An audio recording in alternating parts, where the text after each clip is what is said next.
Les échanges ont été extrêmement vivants. Là, ça tient sans doute aussi à la personnalité des invités, tous des gens extrêmement motivés, qui ont apporté des solutions concrètes, qui se battent dans leur quotidien pour essayer d'avancer en matière de transition écologique ou transition énergétique également. Et je pense, surtout compte tenu des réactions que j'ai pu avoir dans le public depuis un certain temps, que les gens ont été extrêmement interpellés. En tout cas, se sont posés des questions. Certains m'ont dit, j'ai pas forcément passé une bonne soirée, mais alors je me pose beaucoup de questions pour l'avenir et je sens qu'il faut vraiment faire quelque chose. Donc je crois qu'ils ont été vraiment extrêmement convaincants. Alors, les solutions, je pense qu'il y en a de nombreuses.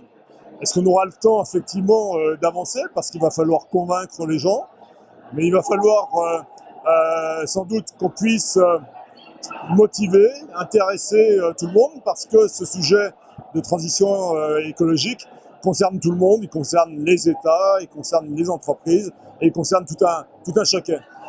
Comme certains l'ont dit ce soir, le consommateur lui-même est le premier responsable, c'est Nicolas Vanier qui l'a dit tout à l'heure. Et bien évidemment, si le consommateur ne prend pas conscience du fait qu'il devra aussi sans doute modifier sa consommation, on a peu de chance de pouvoir évoluer. Donc il y a beaucoup de pédagogie. Du côté des entreprises, je crois que de plus en plus prennent conscience qu'il faut avancer, qu'il faut notamment parler de création de valeur économique, mais aussi en prenant en compte les impacts de notre activité sur l'environnement. Voilà, je crois qu'effectivement, il faut pouvoir faire de la pédagogie, motiver et montrer aussi que via la transition énergétique, via la transition écologique, le développement durable pourra être aussi source d'opportunités, source de nouveaux business et source de nouveaux emplois. Donc je pense qu'il va falloir rassurer et convaincre beaucoup.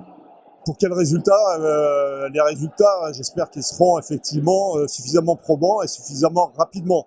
Parce qu'effectivement, le dernier rapport du GIEC est plutôt alarmant. Donc il y a urgence, il ne faut plus tergiverser, même si une partie du réchauffement climatique provient d'ailleurs, on n'a pas le droit de ne rien faire. On n'a pas le droit de ne rien faire. Donc voilà, ce qu'on espère tous, c'est qu'effectivement, on puisse agir suffisamment vite pour ne pas dépasser l'augmentation de 2,5 degrés qui, au-delà, pourrait être effectivement quelque chose d'assez dramatique.